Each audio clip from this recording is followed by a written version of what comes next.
Hello, good morning. All right, so I am here again, of course, to share something with you. And by the way, this is Tita Marie.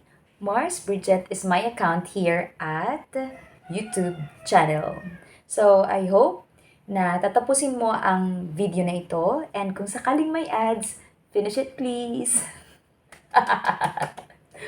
Okay, so it's on day to day. A kind of sharing something. Nasabi ko nga ulit, hindi ako nag-share ng mga bagay-bagay ng mga product or activity na hindi ko pa siya nagagawa, hindi ko pa siya na-apply.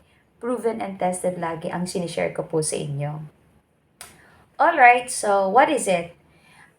One of our problem is that sometimes, hindi ko naman nila lahat. Meron kasi tayo, syempre, na buhok sometimes in our underarms sa ating kilikili. Kung kaya naman, na andito tayo of course, para i-share sa inyo kung paano ba ang pag-wax. Dito lang po kasi sa bahay ko ito ginagawa.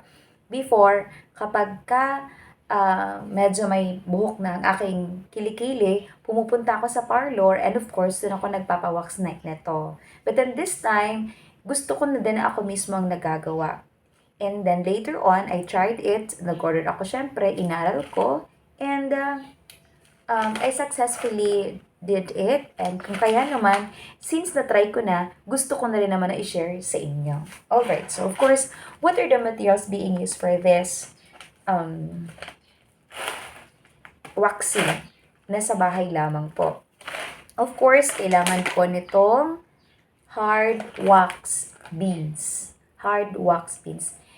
Actually, ito po, sobrang tagal na sa akin. When I ordered this one, free na po ito and matagal po bago siya maubos. Ito, o, diba?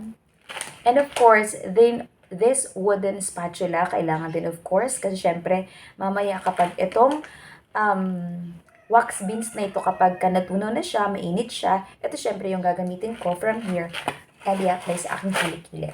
And of course, this one, heater po. Wax heater. So, importante po ito. The cover, of course. And ito. Tada! Parang timba lang naman, oh. Oh, dito ka ilalagay. Siyempre, yung wax beans. Okay na. So, meron din akong ginagamit na powder. Tender Care. Mamaya-maya share ko kung paano to. And I just want first to show to you my underarm na hindi naman masyado kaputian, pero syempre pinipilit ko na maging malinis para pwede tayong mag-sleeveless kapag lumalabas naman tayo. Para press ko syempre. So, ito ang buhok na meron ako of course sa aking underarm. And, eto na tayo ngayon. Of course, first, digital po kasi itong ginagamit kong ito. Saksak na natin. Yan. Automatic nakita nyo, diba? Yan. And nag-a-add ako, on natin muna. So, once we on it, of course, ito na siya. Add natin. Mga 75 po ang aking number na inilalagay ko para okay na okay ang init. Okay na? 75. And then, for just ilang minutes, ayan. Nag-try na din ba kayo ng iba? Okay na. So, konti lang ang ilalagay ko. So, nakita nyo yan. We will wait for konti lang. Lalagay ko. Yan. So, pwede ko pa naman itong hawakan. Ipakita ko sa inyo. Yan lang. Oh. Tada! Okay. And yan. We will wait for at least 2 minutes of course, 2 to 3 minutes para mas mag-init na siya. And kapag mainit na po siya, gagamitin ko na po. Well, eto may Tender Care ako dito kasi before ako magpapahid, syempre ng wax na yan, kailangan muna dry ang aking underarm. Yan. Yan. Dry ang aking underarm. Syempre, bagong ligo ako. Ngayon, pagkatapos po kasi ng pag-a-apply ko nito, pag-wax ko ng aking kilikili, hindi ako pwede gumamit ng deodorant. So, since Sunday ngayon, wala naman tayong masyadong ganap, sa bahay lang tayo kasi online ang klase ko sa doctoral. And mamayang hapon magisimba, mga 5:30 na, carry lang naman yun, hindi muna tayo nag-a-apply ng underarm. I mean, ng deodorant, anything para sa underarm ko. Alright? So, sige. I'll just wait for this one. Ano pang pinakatatandaan natin while using this wax na ito po? Hindi po dapat sobrang init gagamitin natin or i-apply natin. Papakiramdaman natin mamaya kung kaya natin ng init sa ipapahid. One direction lang po siya. One direction. Okay? So kapag ka from upper going down, of course, pag ganun lang dapat siya. Hindi siya pwedeng mag-ibang direction. Okay? At least 10 seconds ko lang siya iiwan, mag-dry siya, and then pwede ko na siyang tanggalin. Yun lang naman, di ba, naipakita ko na sa inyo kung paano siya gagamitin. So, yun lang po ang pinakatatandaan natin sa paggagamit sa kanya. Pwede din po siyang gamitin sa paa, of course, kung may problema kayo. Sa akin kasi so far wala namang problema. Hindi naman ako masyadong madaming buhok. Dito lang talaga sa underarm ko. Okay? Pwede po itong gamitin. Next one is, ano pa? Single area lang dapat ang gagamitan po natin. Maya-maya papakita ko sa inyo yung pinaka-perfect, paano yung pinaka-tama na safe talaga yung paggagamit nito. Morning ako nag-wax ng aking underarm kasi sabi within 24 hours hindi dapat mabasa yan. Kasi nga mainit syempre, 'di ba? So since Sunday morning ngayon ako nag-apply nito, mamaya hindi tayo mag-wash, and then tomorrow may work tayo, of course. So pwede na tayong maligo, pwede nang mabasa ang aking katawan, ang aking underarm. Okay na? So yan, medyo matagal-tagal pa ito, pero may mga dati na ako ditong na ilagay pa yung dati. Baka magtanong ka din sa akin kung yung bang dating ginamit, pwede pa siyang i-apply. Para sa akin, hindi na kasi, madumi na siyang tingnan para sa akin. But I once tried it and then okay pa naman siya. Dumidikit pa naman sa kiliki, sa buhok para matanggal yung buhok sa aking kilikili. Okay? So, we will wait for ilang minutes pa ba? For chika din, nag-try na ako ng iba, pero hindi talaga siya effective. Masakit, grabe, hindi ako komportable. Dati nagbubunot din ako, nagkakaroon ako ng tinatawag na chicken skin. Babala din po, pinakatatandaan na kailangan kung meron kang menstruation, hindi tayo advisable na gumamit nito. Kasi yun naman talagang pinakatotoo, 'di ba? Kapag may menstruation tayo, hindi tayo pwede magbunot ng buhok sa underarm natin.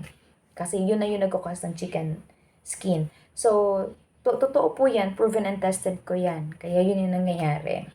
So, after nito, kapag malinis na, wala ng buhok ang aking underarm, pwede na naman ako syempre na gumamit ng sleeveless kapag lalabas. Syempre, kapag tayo gano'n, pag alam natin na may buhok ang ating kilikili, of course, hindi na natin kailangan pang ipakita yun sa iba. Kasi syempre, pagtatawanan ka and at the same time, questioning na pinapabayaan mo syempre ang iyong sarili. Okay? So, sige.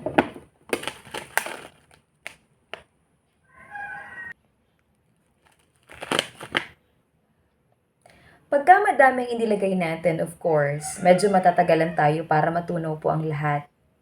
Okay? So, makikita natin na meron pa siyang mga bilog pa po. Yan. Okay? Siyempre, aantayin natin na matunaw siya para mamaya mas maganda ang paglalagay, pag-a-apply nito sa underarm natin. Okay na? So, ulitin, kailangan nating pakiramdaman kung kaya na ng ating skin. Okay na? So, meron na din dito kahit kakonti. So, lagyan ulit natin ang aking other side. Yan.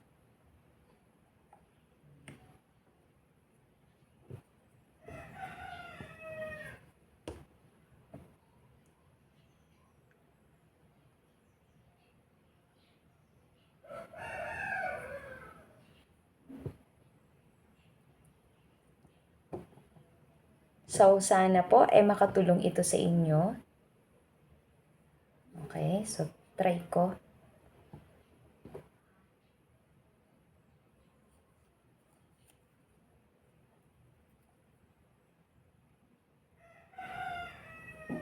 So, let's try.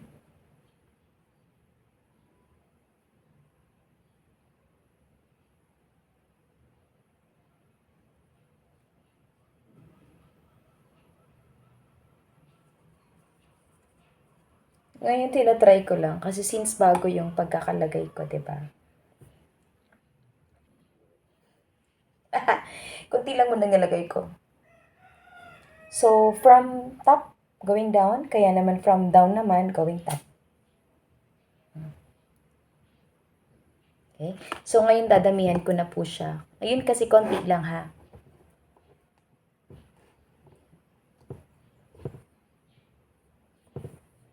Pagka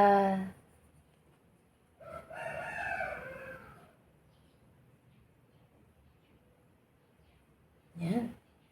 Mas sanay kasi ako nito na ginagawa ko siya sa harap ko ng mirror. Since ngayon, yan. 1, 2, 3, 4, 5, 6, 7, 8, 9, and 10. Okay na. Touch, touch, touch.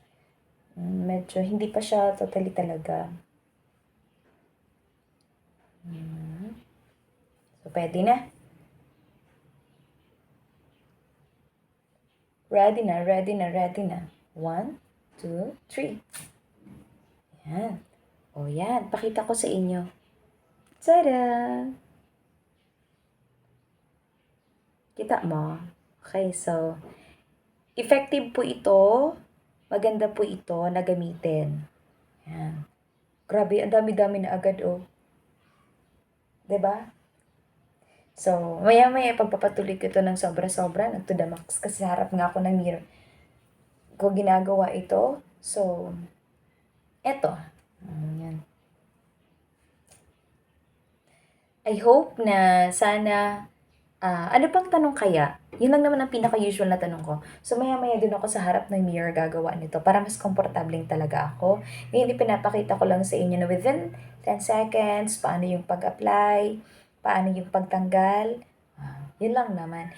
Hindi nyo kailangan na ulit-ulitin gawin kasi matadamage din syempre ang skin natin sa underarm natin.